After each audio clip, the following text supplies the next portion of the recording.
JT Crowley is talking books. On the show, you'll hear from emerging talent and seasoned veterans from around the world. Hello, welcome to Talking Books on Web Talk Radio. I'm JT Crowley, the host, and today I warmly welcome from Melbourne in Australia, David Lassam, to talk about his book, The Man for the Job, My 39 Years Service in the Royal Australian Navy. Or should I say, Lieutenant? Let's see what he wants to be called. David, come and join me. Thank you very much. Now, David, before we open this book, would you care to tell the audience a little about yourself and why you wrote this book? Sure. Obviously, I'm in Australia, and back in the late 70s, I was at high school, and a bunch of my friends decided that they were going to go down to the Navy recruiting, and they conned me into going with them. And basically, we went down there and did all the tests and so forth, and I was the only one that passed the test. So I was the only one that actually got into the Navy at that time. Why I wrote the book, I think when I first joined, I never knew how long I was going to serve. I thought I might make the first 4 years and that'd be about it. However, as things went on and I just grew to love it, I went to different areas in my because I was in the medical branch, and I did different jobs in different places and really loved it. But sometimes we saw some pretty horrible stuff. As you can probably imagine, the medics tend to get some of the worst stuff over time. And when I would come back to Australia and talk to my friends, mainly my civilian friends in the dog showing world, because I took that up as a sport, I would talk to them about what I'd done, and they said, "Oh, you should write a book." And I went, "Yes, okay," and then forgot about it. Until I got out after 39 years service, I thought, if I don't write it down, there's some pretty historical stuff I was part of, and it helped me as well, because I had PTSD after a lot of trauma and so forth, and it did actually help me to get through that as well. So the reason I wrote the book it was cathartic. I was able to get the story out, and a lot of my friends have read it and reckon it's okay as well. So when you look at the book, everybody, for me, there aren't any chapters. It's a collection of David's life, across 60 to 70 events. There are the stories of what he saw, what he experienced in the Royal Australian Navy. Some of the events are humorous. Some have a serious side to them. Some have a combination of a bit of humor and a serious side to them. But the book really is a collection of events of David's life in the Royal Australian Navy. Now, if you think we're going to sit here and go through all 60, 70 events, forget it, we're not. Because it would take the 39 years to tell the story. And we haven't got 39 years. We have 40 minutes. So David and I have agreed beforehand as to where to focus on the book. But if you want to know a little bit more about himself and his book, then you can go to his website, www.davidlassam.com, or his publisher's website, Xebrus, www.xebrus.com.au. So, David, you have led a very fascinating life within the Royal Australian Navy, particularly in the Medic Corps. So I want to go to the first area, the first event that we agreed upon, and that's HMAS Albatross 1970 to 80. And if you want to know what HMAS stands for, everybody, I'll tell you. It's either His or Her Majesty's Australian Service. Now, I'm intrigued, David, to see what was life, like for you on these bases? You're talking about the crash team. You talk about the emergency call-outs you got to Moriah, the hospital windows, the laundry situation. It was it's a little bit different to what everybody might perhaps expect. It's a barracks type environment on most of the bases, especially back then in the late 70s and early 80s. It's a little bit better now, but you know, four blokes to a cabin, and that's how you lived basically. And if you weren't married, you lived on the base. Albatross is near Nowra in New South Wales, and it's where we train all our pilots. Back then, it was for the fixed-wing jets, the tracker aircraft, which are anti-submarine aircraft, and helicopters. And of course, being a medic and we had a hospital there for in case anything did go wrong. And there were a few times that things did go wrong. And how we started off when I first arrived is if the crash alarm went, so that was to indicate that there had been a crash, and you weren't there to see it, but you knew the alarm had gone off. Everybody would rush to the front door to get out into the ambulance, which was a rather large four-wheel drive beast. A few injuries from just on the medic side ended up that they changed the rules a bit, and we had special teams, and I was lucky enough to be on the teams. So if the alarm went off, we would race down to the aerodrome and wait for further orders to see what had happened. Twice while I was actually there, we had one of the fixed-wing aircraft crashed during a rehearsal for an air day. So they were practicing to do some stuff, and one of the aeroplanes crashed. And we had two helicopters ran into each other, and luckily didn't crash, but they hit each other. It was amazing how they got through that.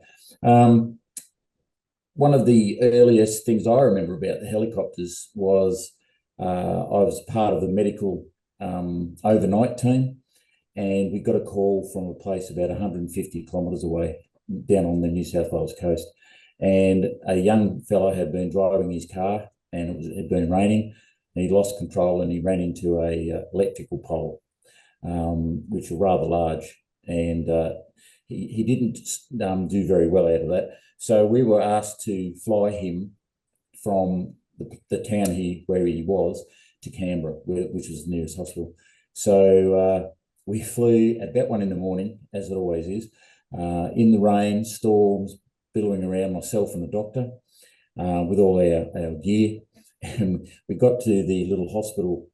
It's what we call a bush hospital. So it's quite a small one, but we landed the helicopter in, and unfortunately, because there was such a storm going, our rotor wash, which is the wind from the rotors, blew open all the windows in the wards, and the curtains came flying out. There were patients sticking their heads out the windows and all sorts of things. So it was a bit of excitement. Unfortunately, the young man passed away just after we got there, and we went back with that. We obviously flew back without him, and that was my first ever dealing with death in the RAN, and I've had to do that a few times since then, of course.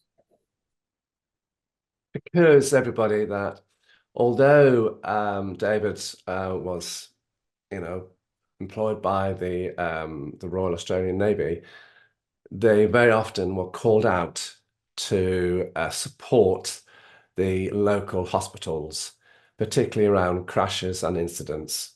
If they had the equipment, they were called up, and that was part of the agreement. They had to go and assist the civilian side of things. I'm right, aren't I?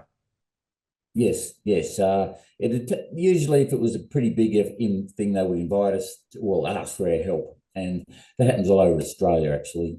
So if there's a large incident, often with flooding or fires or that sort of thing, they'll always come to the Defence Force, and that'll be the Army, Navy, and or Air Force that will go out there to help. So on this occasion, it was fairly small, but we had the equipment to get to this young person. But unfortunately, as I said, in this particular instance, he didn't make it. But we do this sort of stuff all the time, actually.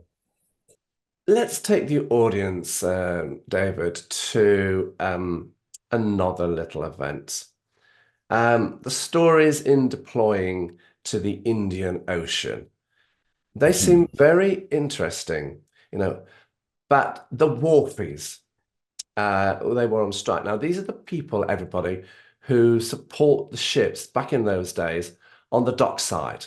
And they were very, very important. And if you didn't have them, well, your ship, your aircraft carrier had a bit of a problem getting in out of the harbour because they needed the tugboats then. Not like these days, these enormous cruise ships and these enormous warships, they can self-propel themselves in and out and turn around in sixpence. But back in those days, there was no such thing. So the wharfies, because that's what you call them in Australia, they were on strike. And so the Melbourne aircraft carrier had to get itself out of Sydney Harbour, no tugboats. And the captain, I believe, had to recall and use a particularly interesting method to get his boat, his ship, out. And we've got the young sailor whose attempt to copy the local Indonesian kids on a water slide. Well, that didn't go according to plan, did it, David? So what are you telling me here? Well, I'll deal with the first matter first. HMAS Melbourne was Australia's, at that time, was the only aircraft carrier we had. And we were leaving on deployment, in particular this one that we actually did go to Indonesia on. And at that time, I can't remember the exact reason the wharfies were on strike, but it was on something to do, I believe, now, even though it was 1980, I think it was something to do with Vietnam. I don't know why I think that. But anyway, they decided they weren't going to help us get out of the harbour. So the captain had to go back to stuff that they used to do in World War II to move ships around, because a lot of the ships back then didn't have the ability to move, as you suggested, like the big liners do nowadays, with the propellers that move the front end and the back end sideways. So what the captain did, as we were all standing on the flight deck, as we do in our lovely uniforms, he decided to let go all lines, which is except for the aft line, so that the ship could pivot off with the back end still attached to the wharf, so the front could come out. So what he did is he dropped what we call the pick, or the anchor. Now, the anchor on an aircraft carrier, as you might imagine, is very large, and he dropped the anchor in harbour. It went straight to the bottom, as it does, and as he gently ordered them to start to reef it in, and because it had gone off slightly at an angle, by reeling it in, the whole bow moved out. So we went towards the port side, or the left-hand side, and he picked the pick up and dropped it again. And he just kept moving the front until he had a straight run out from our wharf position straight out into the harbour, where we could then turn right or to starboard, and away we go. So that was how we did that. And I was most impressed as a young sailor to be standing right on the bow, looking down, thinking, oh, this is pretty amazing to watch this sort of thing occur, because I'd never even heard of it. But anyway, the other part you mentioned was the Indonesian kids. My first ever foreign port of call was Jakarta. And that was where we stopped for the first time. We had a couple of days there. And what happens when we go to these places, we get leave if you're entitled, and you can go ashore and have a look at things and get in the sights and so forth. And this particular day, young fella decided to go to the local swimming pool, and the local pool had the biggest slide you've ever seen in your life, and it had about 3 sections to it. So it went down, had a little bit of a bump, and then down, a bit of a bump, and then down into the pool. And the pool at the end was only about 2 feet deep. So you could come flying down that, hit the water, and stop before you hit the other side. As sailors do, we tend to be a bit silly sometimes, and the young guys got up the top and were watching the young Indonesian kids who'd been there and done these sort of things all the time, and they were standing up and sliding down it like they were surfing. And this one particular sailor decided he was going to try that, and he hit the first bump and fell over. And as he fell, he dislocated his neck. at a very important part of the neck, obviously. You don't want to dislocate anything there. And he's basically slid down the rest of the slide and landed in the water. Luckily for him, one of the other sailors, one of the senior sailors, had been at the same place, and he saw what had happened, and he immediately jumped into the pool, as I said, which is only 2 feet deep, and went straight to him and would not allow anybody near him other than himself. And he just managed, and he held his head, and he had another couple of sailors come and hold his body so that he would not move his head. And he then called for an ambulance to come, and they brought him back to the ship. Now, back then, the hospitals, perhaps in Indonesia, weren't as nice as we'd hoped. And so they decided to bring him back to the ship. So there we were, looking after a young bloke who was literally paralysed from the neck down. So at that time, we had no idea how quick he was. But interestingly, how we then moved on from that to actually be able to still do our job, which was to fly aircraft at sea, was quite an amazing act. And what we did, we had him in the sick bay, especially on a special bed, and we sandbagged him. So we had little sandbags, and we placed them all around his head and neck so that he couldn't move. And what we did to maintain our ability to fly, because if you've seen the war movies or the other, and more of the common ones, we have steam-driven catapults under the deck, but they sit right above the sick bay. So these things put out a massive amount of energy, and when they fire, the whole place shakes. So to make sure that he didn't get hurt, when we were firing the aircraft on, we did practice launches with the machinery, and I was literally on the telephone, standing by, looking into the ward, and the doctors were all around him, and they would say, right, we're firing now, and they'd fire the catapult at a certain amount of steam pressure, and the whole place would rattle, and then they'd ask him, did that hurt? Are you okay? And we actually got it up to the point where we could launch aircraft and not affect the patient. So we took him then, rather than go to Indonesia, as I said, Indonesian, we went to Singapore.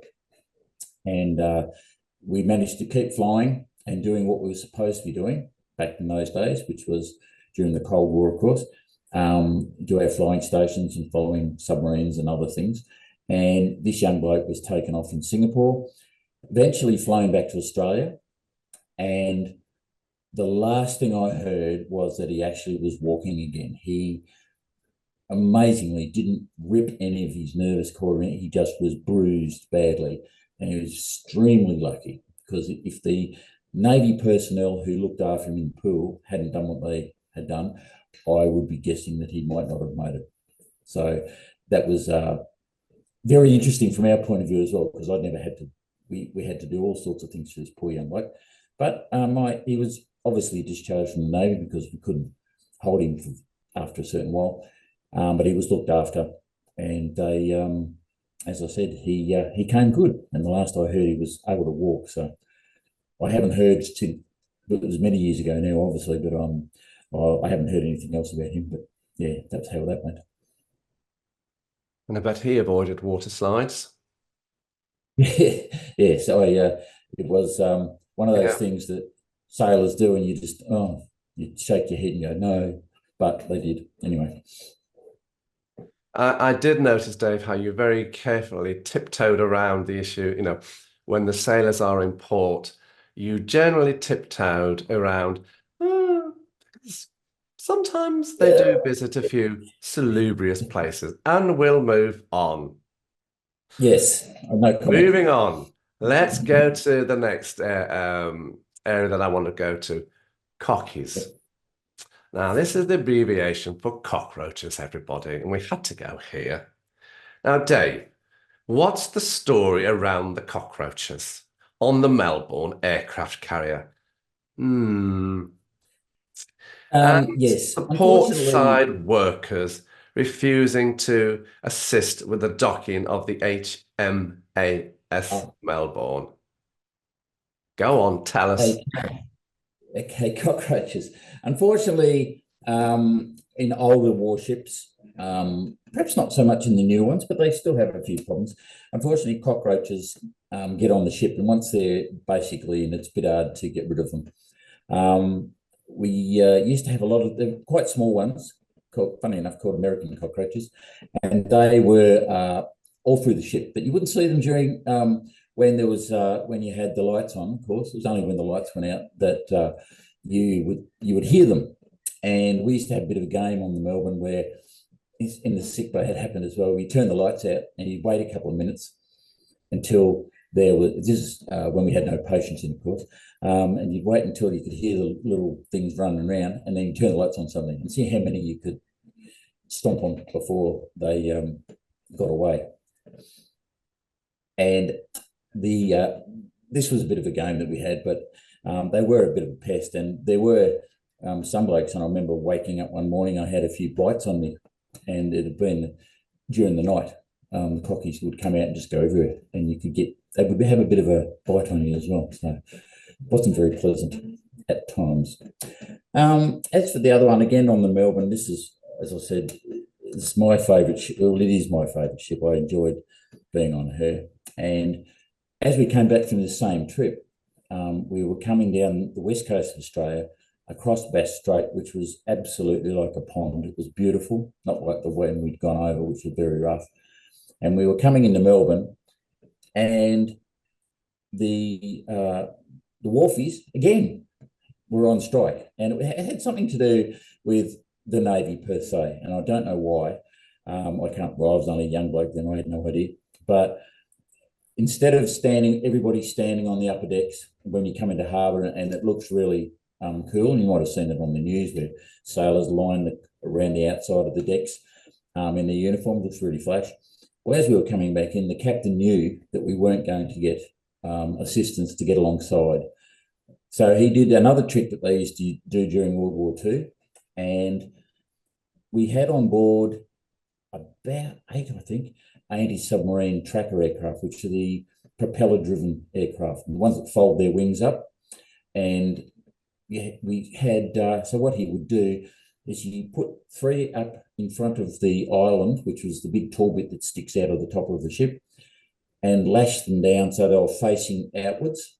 And he put 3 behind the island, the same thing. And what he did as he came into the port, he was very slowly coming in, but to have control over the ship, he had the aircraft running, and they would go to full blast, and he would say, right, the forward 3 flat out, and they would pull the aircraft front in, he would stop them, and we would seesaw in. So he'd do the back 3 and then the front 3, and she basically sidled into the wharf.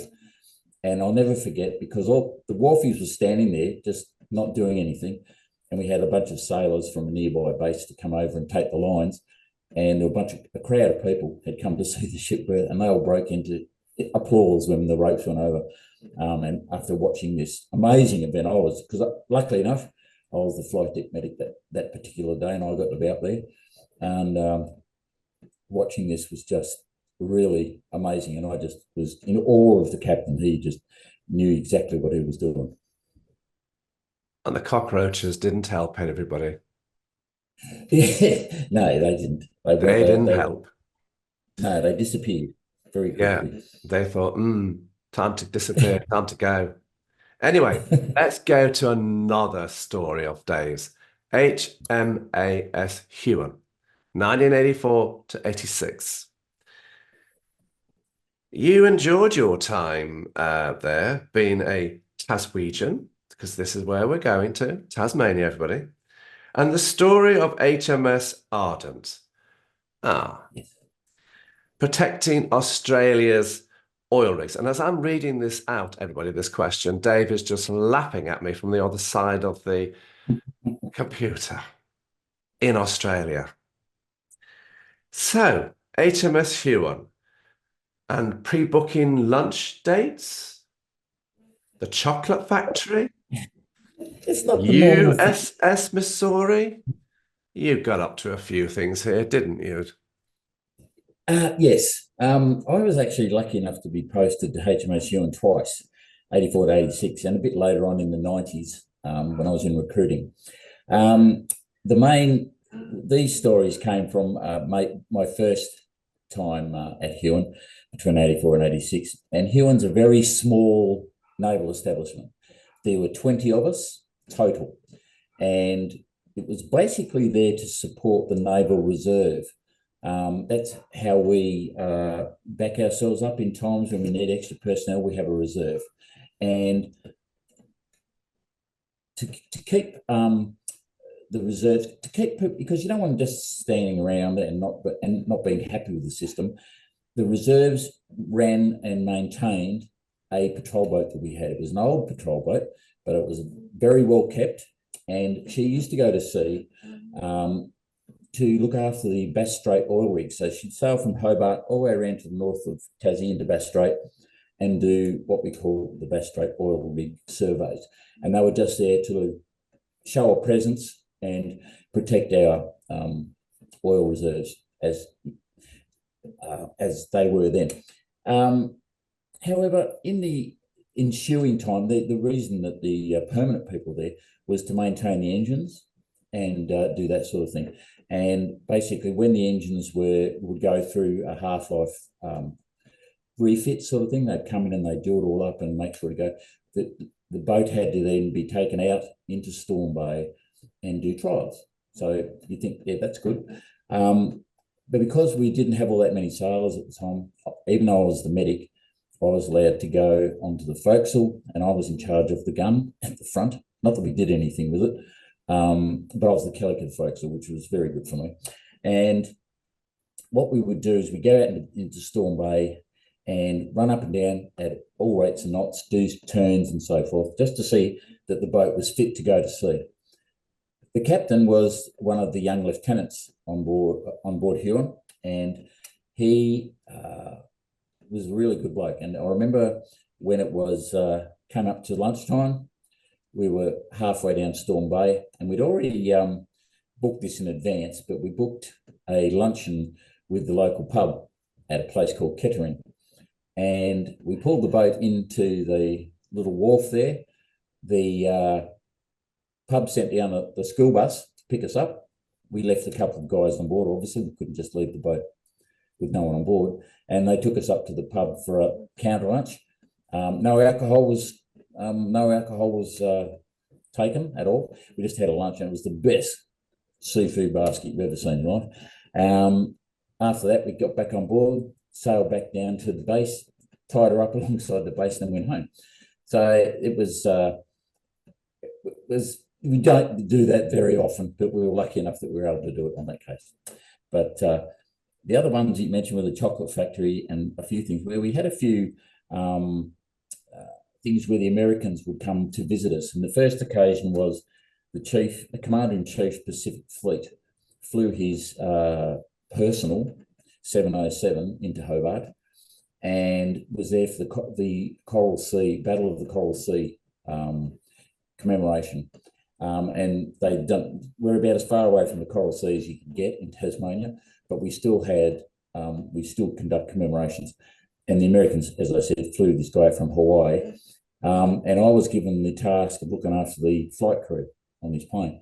So I took them to Cadbury's, the chocolate factory down there in Hobart, and where they delighted in that. And I think I took them also up to the top of the mountain, because we've got a very large mountain in Hobart, Mount Wellington, and they went and did that. So that was where that story came from. It was, again, one of those one-off things, and I don't think I've ever heard of them coming back.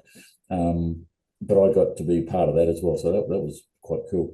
The Missouri one was absolutely brilliant from my perspective. 1986, it was the 75th anniversary of the Royal Australian Navy, and they were having ships visit all the ports in Australia, all sorts of ships from all over the world, celebrating the fact that we were 75 years old.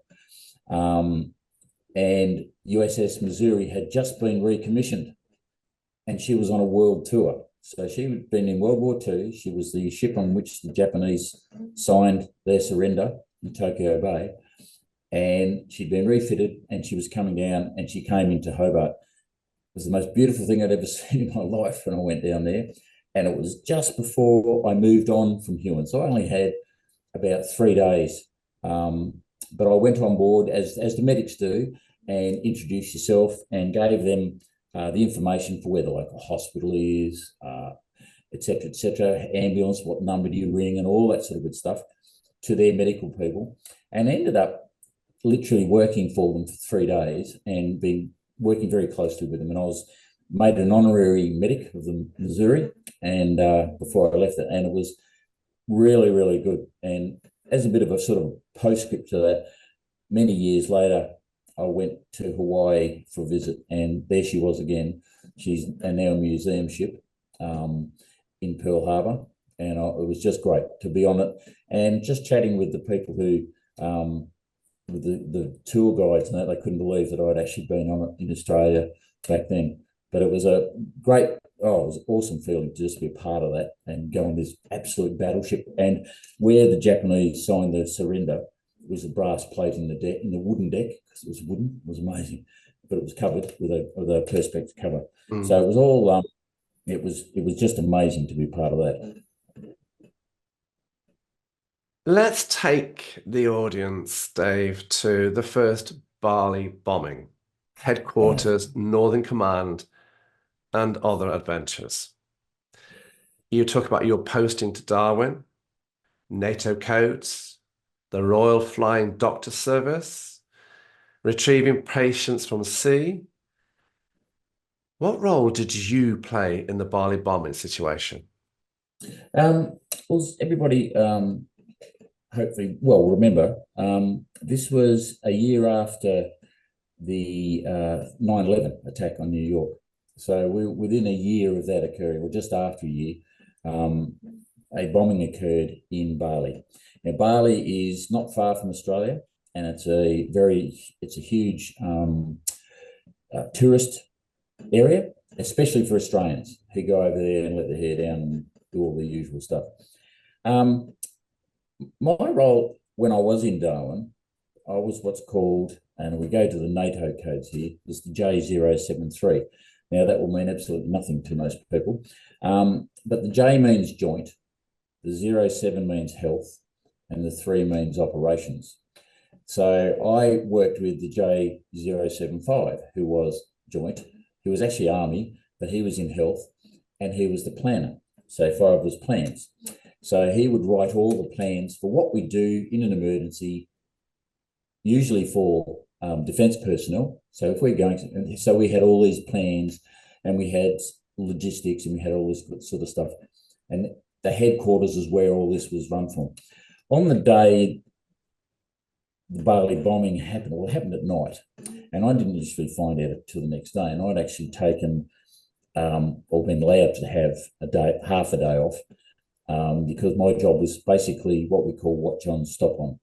When you're there, you're just there all the time. If you have to go, you go. And in this particular day, I'd gone into work on the Saturday, and my boss was there, which was a bit strange. And I said, "Oh, what's going on?" And he told me that there'd been a bombing in Bali. And this meant absolutely nothing to me at the time. I had no idea how big this was going to get. And I decided, oh, well, and he said, "I'll go to your luncheon and things." So we went out to a barbecue out at the local wildlife place in Darwin. About an hour and a half later, I suppose, got an attack of the guilt and thought, well, I better go and check what's going on. So I left that and I went back to and of course, by that time, things had ramped right up. And we had to organise the retrieval of the patients, of which there were many, and the injured, from Bali, and fly them back to Australia and move them from Australia, from Darwin out to the other cities in Australia. And basically, as the operations guy, I was put in charge of looking after the C-130 aircraft that were flying in, the teams of doctors and aircrew who were specifically trained for this, all RAF personnel, but they were each assigned to an aircraft, and they all came in and they all flew out, and we had stores to get, we had blood to go. I went and got all the blood from Royal Darwin Hospital, got it onto the planes as they were literally taxiing out and throwing stuff in the back of the aircraft. We had stretchers, we had all this sort of stuff that Well, yeah, we probably weren't really prepared for, not expecting that sort of thing to happen. I can tell you now, though, it's a totally different story because we learned a lot of lessons from this. But this was quite amazing because I don't think I slept for 5 days. Now, I know that sounds silly, but I doubt if I got more than a couple of hours a night, and I was back up and making sure that I'd done everything. A couple of interesting things. I remember seeing a photograph that came back after it all finished, and it was a carload of our guys in Bali. One bloke was on the phone, and it was all of them crowded in this little car. And he said to me, "This is when you rang me." So I was actually speaking to him on the ground in Bali, and they took a photo of the time he was doing it because we needed as much information as possible. As you can imagine, these 2 huge explosions have gone off, 200 people killed, 88 Australians killed. We had numerous injuries. And of course, their hospital system was totally overwhelmed, and they just couldn't cope with it. So this is why we put all the people in. So I was literally running the myself, and I'm not. There were obviously other people there, but I was basically put in charge of the area at the airport that we had, and like I made sure all the ambulances were there. And we had, they came from everywhere in the Northern Territory. We had them coming from 200-300 kilometres away, and we had them all lined up down the side of the runway, and the planes would come in. I would come on board, count the number of people, check the names off, talk to people if they were able to talk. There were a lot who weren't. A lot of them were very badly burnt, and a few of those did pass away. And I do remember when I went onto the plane, I think the first plane that came in, there was a person who passed away in one of the beds, and that was quite an eerie thing because when you don't, it's literally you're seeing some pretty horrendous stuff anyway. But when somebody passes away like that, you think, so that makes you want to work harder and get it right and get all the people sorted out. We brought in, I think there were 64 people we moved in 24 hours. And a lot of people have actually asked, why didn't you bring all the really sick ones in on one aircraft? Well, you can't do that because you have to have the people to look after them. So if there's 4 people on each critical team and you try and stick 20 of them, that's another 80 people who you need on there. So you can only have so many critical and then so many of the lesser injuries, but we still had people on the ground in Bali as well, looking after them at the airport till we got them back. So in 24 hours, we turned around the people who'd come in. They'd gone into the Royal Darwin Hospital, who did an amazing job, the best that they could. And then we organised for the flights to get them out. So we flew them to Perth, Adelaide, Melbourne, of course, Sydney and Brisbane, depending on where they came from in Australia, but we will get them to closest home as possible. And within, I think it was within the 5 days when we'd sort of finished it, they actually asked me to get ready to fly to Bali, to Denpasar, and go and search all the hospitals to make sure we had got everybody. And so I was all prepared for that. And then they decided that they would send the Red Cross were already there, so they would get them to do that. That was okay. I was pretty worn out by then. One of the amazing things was, this was the first time, I've been in 20-something years at this stage. It was the first time it had really sort of hit me afterwards about how I felt, and it was really weird feeling. And I didn't realise it then, but this is the PTSD starting to manifest itself because I had so many different trauma things occur over the years. But this was big, and this was Australians, and this was just next door, and all the rest of it. So what I did talk about it a lot. I actually talked to my trainees back when I joined the medical training school. I would give them a lecture on this as well to say this is the sort of stuff we do. And one of the things I did do was I remembered one of the girls on the flight who'd come into Darwin. She'd pulled her friend out, and that she was the last one out of the building alive in one of the bars that had blown up. And the lass she pulled out had lost an arm and a big chunk of her bum, and she was in pretty crook. And this other lass had been quite burnt as well. And she had a funny surname. I won't mention it, but she had a funny surname, and I remembered it. And I followed when I got back down into Melbourne. I knew she was from Melbourne, and I followed her up and I rang her mum. I said, "Oh, look, just out of the blue, I've just rung her mum." I said, "Oh, would you mind if I came? Do you think she'd mind if I came and say so I could say good day?" Oh, and her mum was really, "Oh, thank you so much," and so forth. And I was pretty chuffed with that. And she said, "Oh, look, come on over." I get there and there's this banquet. The neighbours are in, the families are in, and everything. So that was really good. And I'm still friends with them today. There's about 4 or 5 of them that I'm still friends with, and I see them every now and again. They've had kids, they're married, and all this. Whereas they were on holidays before all this happened. They'd finished. I think it was a uni. They'd finished at uni, and they were then having this holiday, and they were going to then get back into work, and they hadn't, obviously. It had gone to custard, but now they've moved on. Okay. It's been really... Yeah. There was a fair bit going on here, everyone. Now, Operation Sumatra Assist 2, the loss of a Sea King called Sign Shark 02. Sumatra Assist, I believe, Dave, was the code name for Australia's response to the Boxing Day tsunami 2004. And Assist 2 was the code name for Australia's response to an earthquake on the island of Nias. Would you care to talk us through the stories involved here? You know, the loss of 9 military personnel in a helicopter crash? This was one of the most horrible days that, or events that occurred, because I was that close to it. I mean, Bali was bad, as I've just explained, but this was 9 of my mates. Basically, I was posted to HMAS Penguin, which is in Sydney, and the Australian response to the first to the tsunami had been to send one of our ships, HMAS Canimbla, up there, and she just finished doing work in Banda Aceh, and she'd gone back to Singapore to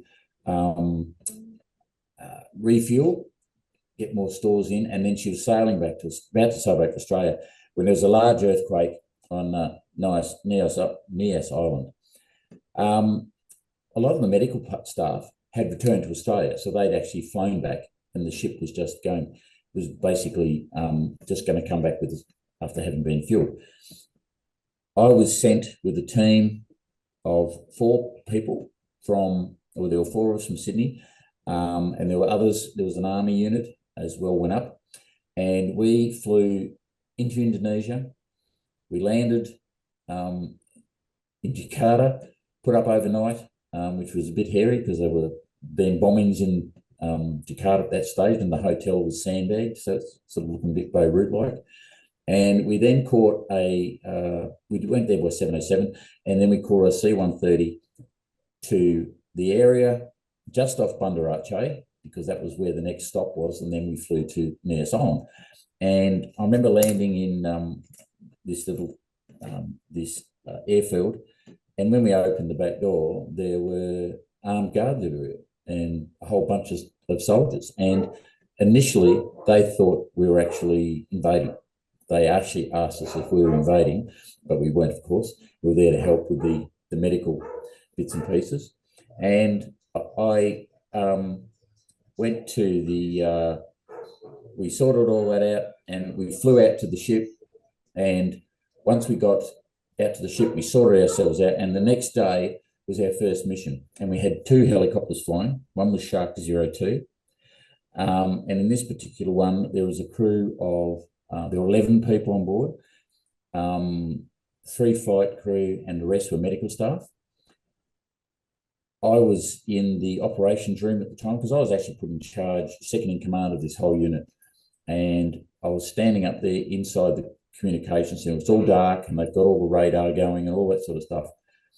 And we heard a sudden urgent call from the other helicopter that there was a helicopter down. And I remember standing there stunned going, what is going on here? That's just horrendous. Anyway, it turned out that it had crashed in a little village called Armandrea up in the Highlands. And of course, everybody starts to go a bit panic about what's happened, who's there, has anybody survived. The other helicopter immediately landed, and 2 of the 11 had been pulled from the wreckage by the locals. And those guys were immediately flown back to the ship, but there were no other survivors. So 9 people perished. We looked after the other 2 guys when they came back to the ship, but it was knowing that we just lost half of our medical staff. It was pretty horrible, as you can imagine. And of course, this was day 1 of the mission, that we were now supposed to be looking after these other people over here, and now we'd had this happen. But we continued, and that was the right thing to do in their memory, as well as we had the job to do, and we had to get on with it.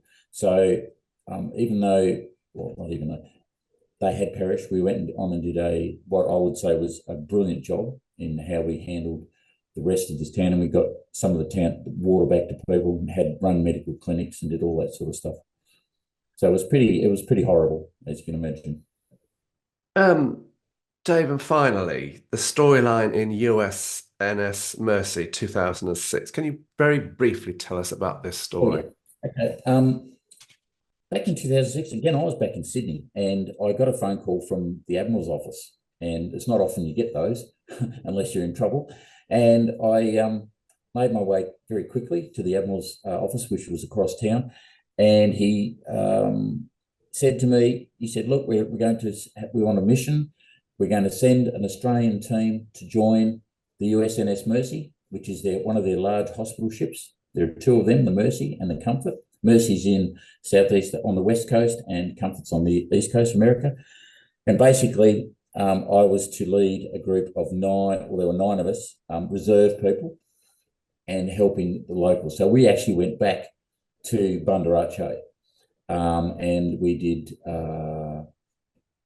Nias Island as well with the Mercy. So I led in a small Australian contingent from with lots of excitement getting to the ship, and then we joined this massive 70,000-ton ex-oil tanker, and joined that in the over there. We did all the bits and pieces and have made lifelong friends.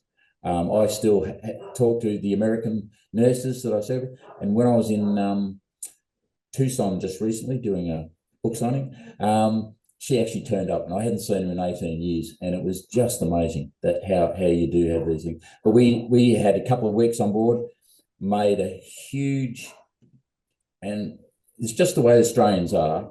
When we do things like this, we'll go all in and get the job done. And we were noticed for that, and we all received. We did actually get meritorious unit commendations from that particular mission, which was very nice. But the reason we were there was to help, and then the actual missions have now expanded from 9 people, because we were sort of the first ones, to now they run to 50 and 60 people. So sure, yeah. I'm curious, Dave, who would you like to see reading your books, and where can people get your books from? Well, as who do I want to see read? Look, I reckon anyone up from 16 and up will understand what I've been trying to put. And the people that I've talked to, my friends who, as I said, were the ones that pushed me into doing it, they've all come and said that it's really an easy read. Yes, it has some downs, some nasty stuff, and there's some laughs and all the rest of it, but it's easy to read, and it's just like me talking, apparently. It's just like, that's how it's managed to be written. I think anyone over 16 who's got anything, vaguely wants to know anything about the military and how we do stuff, this is just a little bit of an aside. It's slightly different from perhaps what you might see in some of the other books the generals have written and so forth.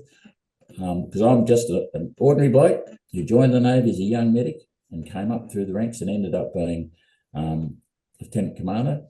And as you have seen, I've done a lot of stuff over the years, and I'm quite proud of that. and I've been able to do to help Australia and other nations as well. I've spent a lot of time in Indonesia over the years with different missions and so forth. So yeah. There you go, everyone. There's an insight into Lieutenant Commodore David Lassam's life. 39 years in the Royal Australian Navy in the Medical Corps. So I just want to say, Dave, thank you for giving me the wonderful opportunity to talk about, yourself and your book, the Royal Australian Navy. I found it captivating. I found it funny at times. I found it very serious at times. And it says it's an easy read, but you do tell it from the heart. And for me, that was very, very important. It's absorbing. It's absolutely very tense at times, everybody. But it's very, very real, and it's well worth a read, everybody. So I just want to say to you, David Lassam, LCDR, thank you very much for coming on my show. My absolute pleasure. Thank you. I'm JD Crowley. Thanks for listening, wherever you're in the world. Until next time, stay safe.